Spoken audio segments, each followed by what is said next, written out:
inside and outside. Piety, indolence, and calculation allow philosophy to keep muddling along with an ever narrower academic groove, and even there, steadily increasing efforts are made to replace it by organized tautology. Those who throw in their lot with salaried profundity are compelled, as 100 years ago, to be at each moment as naive as the colleagues on whom their careers depend. But extra academic thinking, which seeks to escape such compulsion, with its contradiction between high-flown subject matter and petty-minded treatment, faces a scarcely lesser threat, the economic pressure of the market, from which in Europe the professors, at least, were protected. The philosopher who wishes to earn his living as a writer is obliged at each moment to have something choice, ultra-select to offer, and to counter the monopoly of office with that of rarity. The repulsive notion of the intellectual titbit, conceived by pedants, finally proves humiliatingly applicable to their opponents.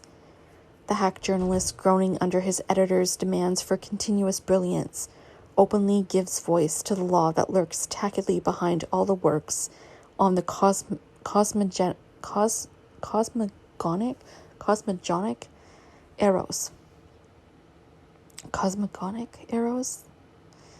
And kindred mysteries, the metamorphoses of the gods and the secret of the gospel, according to St. John. The lifestyle of belated bohemianism forced on the non-academic philosopher is itself enough to give him a fatal affinity to the world of arts and crafts. Crackpot religion and half-educated sectarianism. Munich before the First World War was a hotbed of that spirituality whose protest against the rationalism of the schools led, by way of the cults of fancy dress festivities, more swiftly to fascism than possibly even the spiritless system of old Rickert. So great is the power of the advancing organization of thought that those who want to keep outside it are driven to resentful vanity, babbling self-advertisement, and finally, in their defeat, to imposture. If the academics uphold the principle of sum ergo cogito and fall victim, in the open system, to agoraphobia, and in the existential exposure of being in the world, to the racial community, their opponents stray, unless exceptionally vigilant, into the region of graphology and rhythmic gymnastics. The compulsive type there corresponds to the paranoiac here. Ardent opposition to factual investigations and a legitimate consciousness that scientism overlooks what is most valuable, aggravates, by its naivety, the split from which it suffers.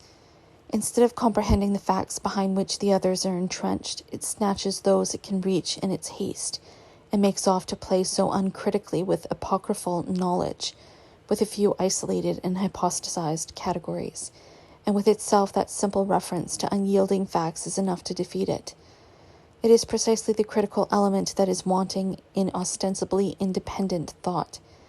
Insistence on the cosmic secret hidden beneath the outer shell, and reverently omitting to establish the relation between the two, often enough confirms by just this omission that the shell has its good reasons that must be accepted without asking questions.